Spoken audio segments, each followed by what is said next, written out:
Hey there, buddy. Did you miss me? Certainly I didn't miss ya. Well, regardless of that, welcome to another part of What If Deku was Ghostfreak, or was an actor Norite, or, any other thing you would like to name it. Regardless, well, where we last left off, Midorya was finally standing in front of the door of Class 1A, getting ready to enter on his first day, and now we will continue from there. Don't forget to tell me down in the comments what do you think about this part, of course, and tell me your expectations for the next part, / what do you think could possibly happen. And now, let's just begin, shall we? As Midorya opens the door of the class, looking inside, he immediately is met with the scene of Ida yelling at Katsuki Bakugo, telling him to put his foot down from the desk because that's very disrespectful. As Bakugo proceeds to call Ida, a four eyes and tell him did he born with a stick up his ass or did he just shove it up recently, which Ida found very, very rude. Regardless of which, it seemed that nobody has noticed him yet, so Midorya proceeds to go ahead and walk in, which immediately got the attention of Ida as he proceeded to go and check out Midorya, as he started talking to him, saying, "Hello, you must be that student from the entrance exam, the one who saved that girl," as he immediately bows his head saying, "I am very impressed with your ability to determine that the exam had a lot more in it than just destroying robots," as Midorya said, huh? Robots? Oh, yeah, rescue points. Midorya remembers those. As Midorya said, thank you. It's nothing much, I saw somebody in need and I decided to help. As Ida just looks at him as he said, "Well, I see, true hero indeed. Well, regardless of that, my name is Tenya Ida." As Midorya said, "Oh, hey, my name is," as before he finished, he feels somebody, touching him from the back, as he looks to see, the girl with the brown hair, saying, "Oh, hey, it's you, the ghost kid." As Midorya, well, he doesn't turn around, more so his other eye just slither and crawl across the black lines on his body until it rests on the back of his neck, staring into, Uraka, which creeps her a bit and causes her to flinch, as she said, "Eek!" But then Midorya turns around saying, "Oh, sorry, it's a habit." As she said, "Oh, well, I mean, it's kind of cool. Anyway, thanks for saving me back there in the entrance exam. It was really scary. I'm not saying that you were scary. Well, you are a little scary, but the robot was scarier." As Midorya said, "It's okay. I get it. I look horrifying." As Uraka said, I don't mean to insult you." As Midorya said, no, it's not that. As then he both getting cut off by a voice of somebody saying, "If you want to debate that, debate it outside of my class, because I have a class to teach." As Midorya looks into the ground to see a guy in a sleeping bag, he comes out of it saying, "Now, are you all gonna take your seats, or should I kick you myself?" And after which Midorya and the rest just take their seats. Bakugo was, seeing this interaction between the four eyes, the, pink cheeks, and this weirdly walking corpse boy that he looks familiar, yet Bakugo can't put his finger quite on it. Regardless, the guy in the sleeping bag introduces himself as the homeroom teacher, Shota Aizawa, as he proceeds to tell everyone that he's going to be their homeroom teacher, and now to put on these outfits and meet him outside, they're going to go do a Quirk Apprehension test, which Uraka interrupts him saying, "What about orientations and, introducing each other?" And Aizawa said, "As I told you before, if you want to waste time, get the hell out of my class. I have full authority to teach this class however way I want. And I feel that those orientations are just a waste of time. Now meet me outside. And make it quick," as he just leaves. After which all of the students go into their changing room. Of course, Midorya as well. He walks in and proceeded to change. When he takes his shirt off, one of the guys in the changing room notices Midorya, notices his body and those line across his back and chest and all over it. He looks pale and dead, and he swore that he could have seen something slither and move beneath his skin. It's odd. It's a little creepy, even. And it feels like he's not healthy. Which the guy with the red hair immediately goes nearing Midorya, saying, man, you okay? As Midorya said, oh, why shouldn't I be okay? As he said, I don't know, you look a little pale. As Midorya said, don't worry about it. I get that a lot. It's alright, I swear. As he said, well, sure, whatever you say. As the kid walks a bit away from Midorya, though Midorya, cracks his neck and shoulder a little. He does feel a bit wrong, but what can you do about it? It's just the body that he now has to deal with. In the end, everyone walk outside, and right now, waiting in front of Aizawa. Midoriya is waiting while trying to cover his head with his hand. Man, couldn't these, gym uniforms have a hoodie in them? Because the sun is irritating. It's giving him an itch. Regardless, Aizawa talks to everyone as like, alright, all of you, let's start. And he looks into his phone saying, now let's start with the person who, got the highest score in the entrance exam.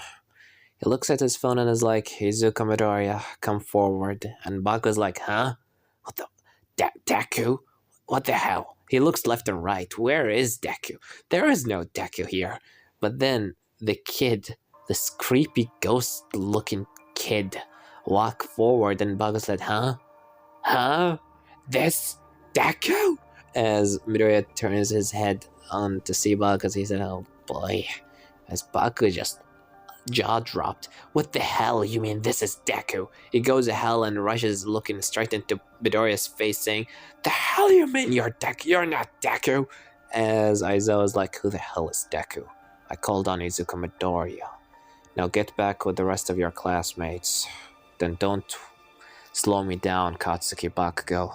As Bakugo said, now I need some explanation. What the hell is... As then Aizawa just wraps him in bandages, said, I said to get back with your class.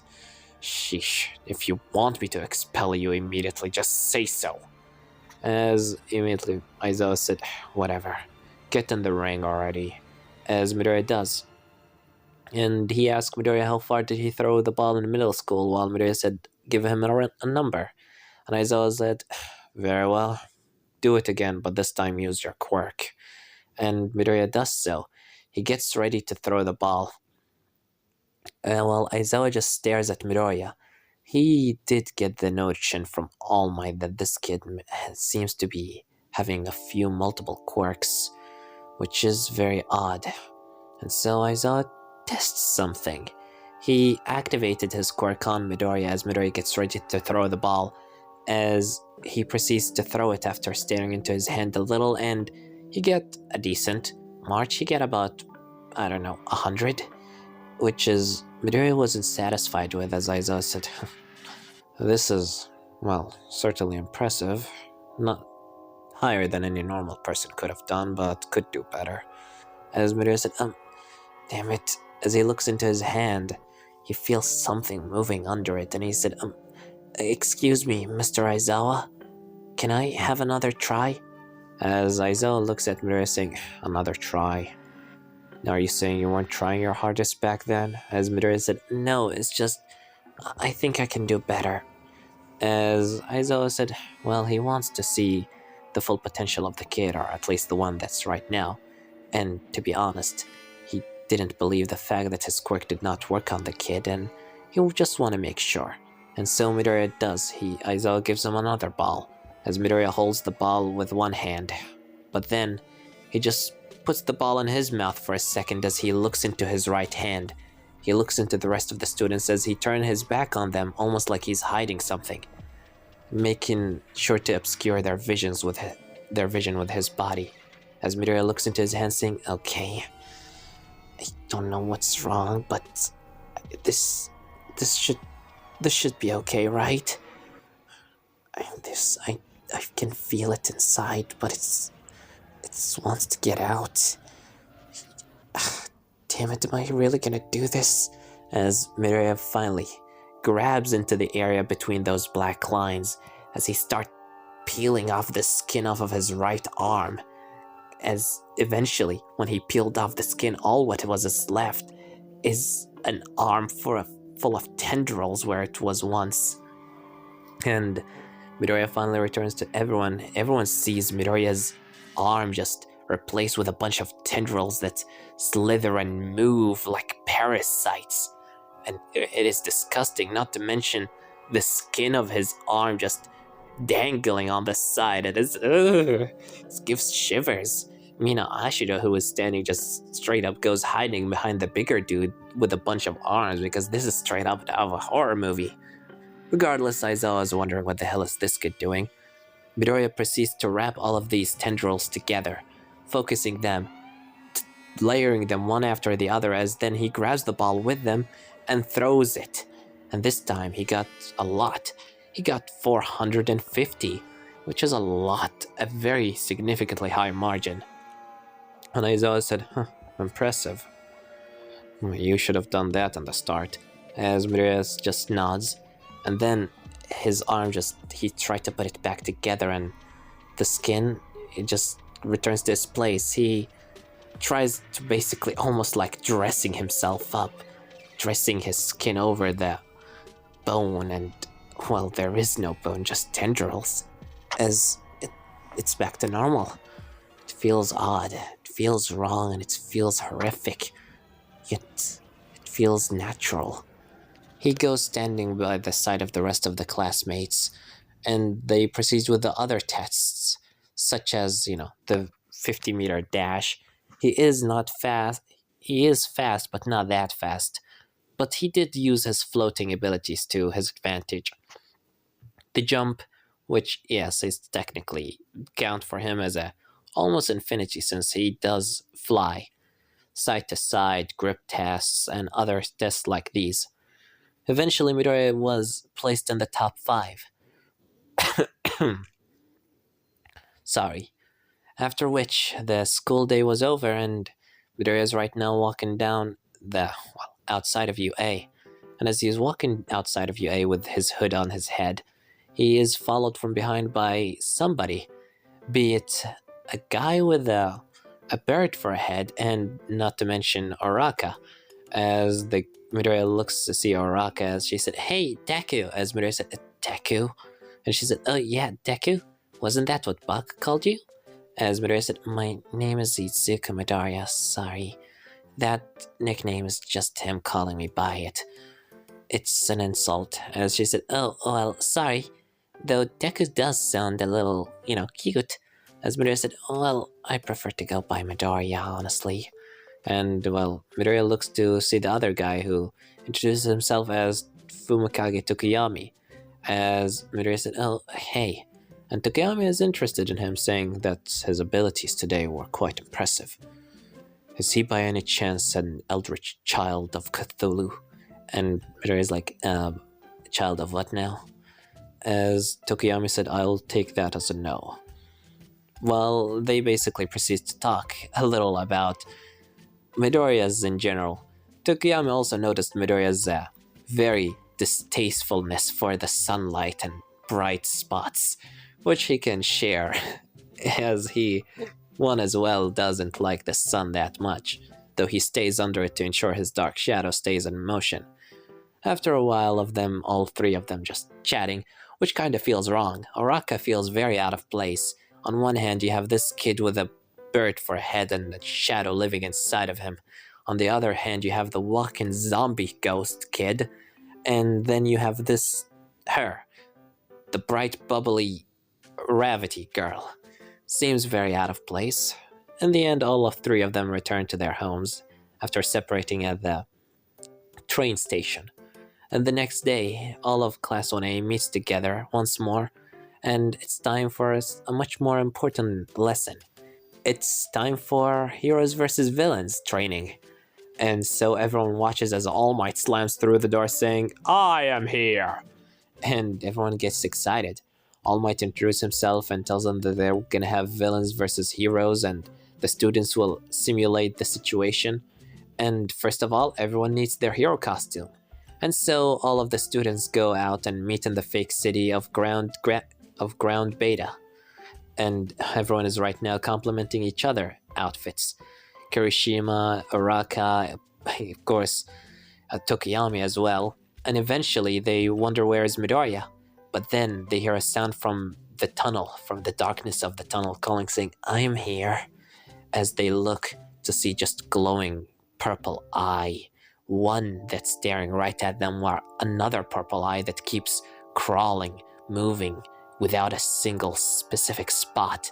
As then Midorya walks out, his foot is the first to be shown, and then the tendrils from his hand as they watch as this almost escaped asylum inmates walks outside, terrifying them quite a little. And everyone sees his hero costume, a hoodie covering a straight jacket covering that he wears under his hoodie that helps with the sunlight. And Araka's like, Midorya, a nice costume. As Midorya said, thanks. As Tokiyami also compliments him, saying, "It looks like you escaped from an asylum. I can see that you're going for a fear factor." And Midorya said, Yeah, I mean, it really doesn't help.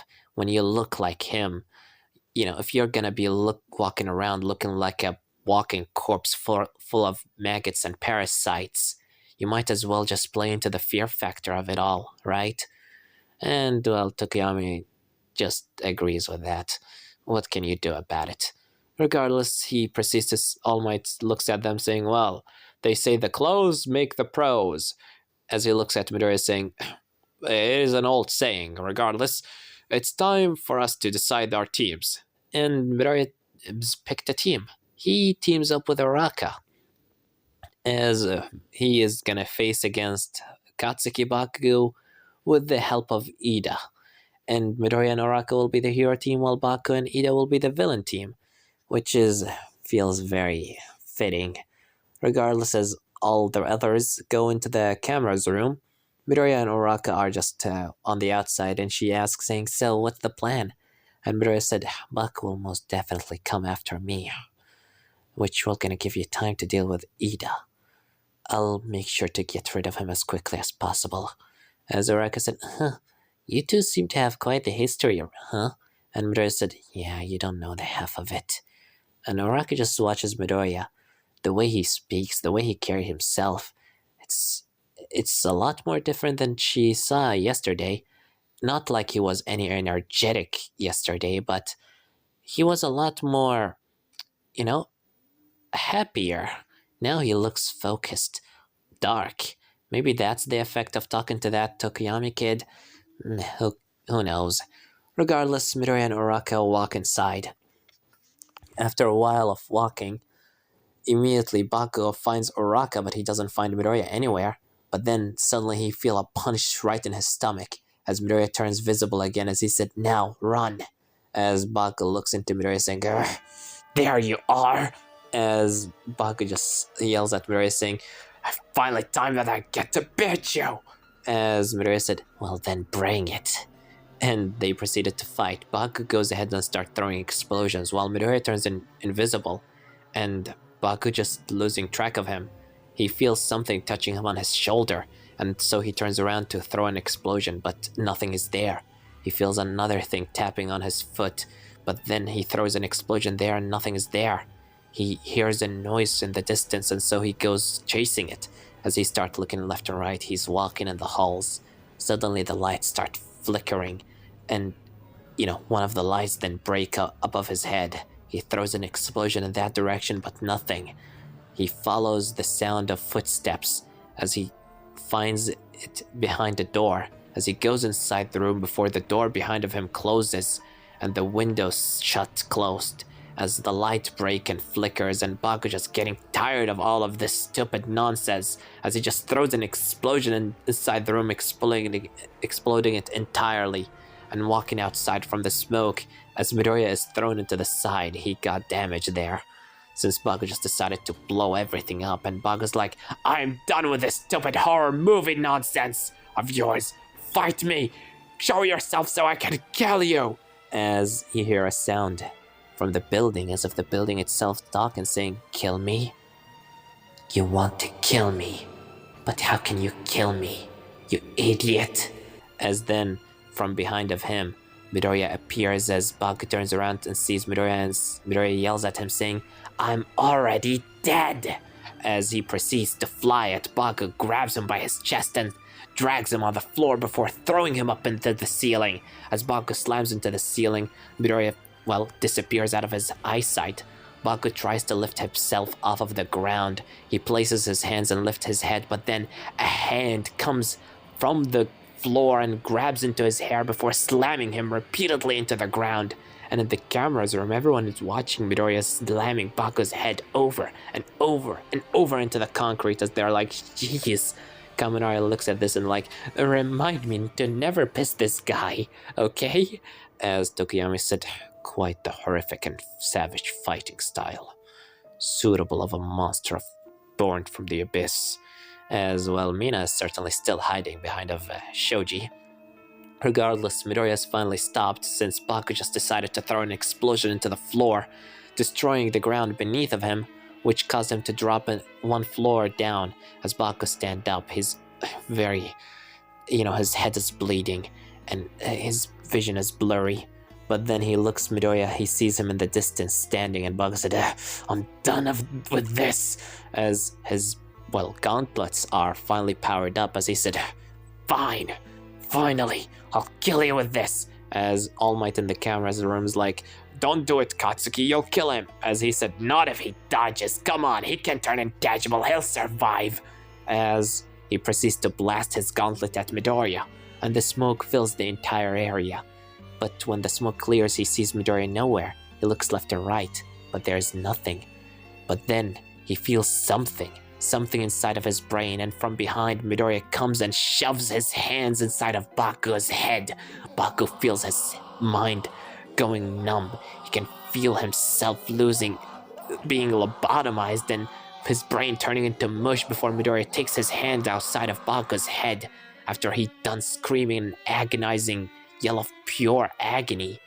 He drops into the floor unconscious, and in the camera's room, again, Kaminari is like, okay, remind me to really never piss this guy off. And Midorya just looks into the cameras for a second before just turning invisible. On the other side, with Araka and Ida, Araka's still just trying to reach the bomb, while Ida's just giving her the normal villain monologue, saying that there is no use, she cannot defeat him. Hero, you are all but... But then as he's talking, suddenly black and white striped tendrils from the floor phase and wrap around of him. As he said, what the... As he turn intangible himself and start being slowly pulled into the ground while he's trying to resist, fighting it while being, pulled down into the abyss. As he's yelling and then silent, Araka's just standing there. And for a moment, nothing happens. Even in the camera's room, they don't see where Ida went. But after a long moment, Midorya starts appearing from the ground, ascending from the floor as Ida Araka just sees Midorya standing there. She gulps her throat and she said, where is Ida? As Midorya's like, just get the bomb. And she said, okay. She goes and just touches the bomb. And All Might in the camera's room is like, the victorious are the hero team. And, immediately, Jiro, looking at All Might, she said, real smooth, All Might. And he just ignores her. He doesn't need that sassiness at the moment. In the end, Baku's taken to the hospital. Ida is found. Midorya brought him out from whatever dark abyss he threw him in, and all that ends well. That is, with the rest of the class being absolutely terrified of whatever Midorya did.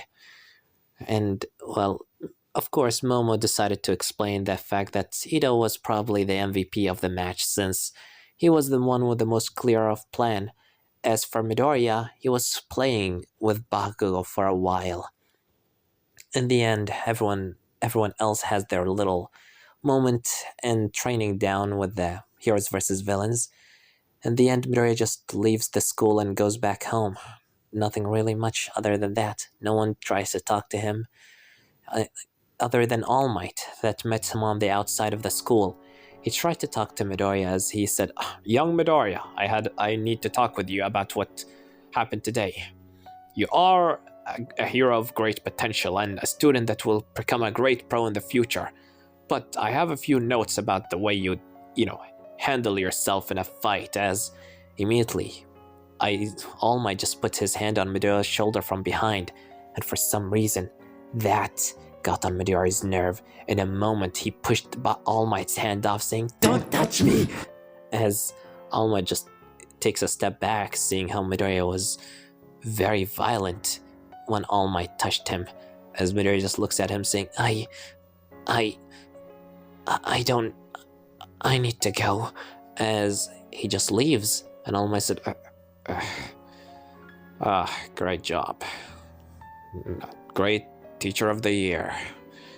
#1 hero can't even talk to my own students." As he's a little worried, Midoriya feels very off. He seemed like he needs help. The way he looked, the way he acted, and the way he carried himself, it's all really wrong. He just hopes that whatever fears he have of the kid are not true and it's just him imagining things. But it doesn't help when Aizawa told him that apparently his erasure did not work on Midoriya. And he just wonders, what secret is this kid hiding? And that is a question that even Midoriya himself is wondering. What secret is he hiding? Regardless, he returns home and just sleeps for the night, or at least he tries. And this will leave it off, guys. Don't forget to tell me down in the comments what do you think about this part, and what do you think is gonna happen in the next part. Well, I have nothing more to say than Severed was here.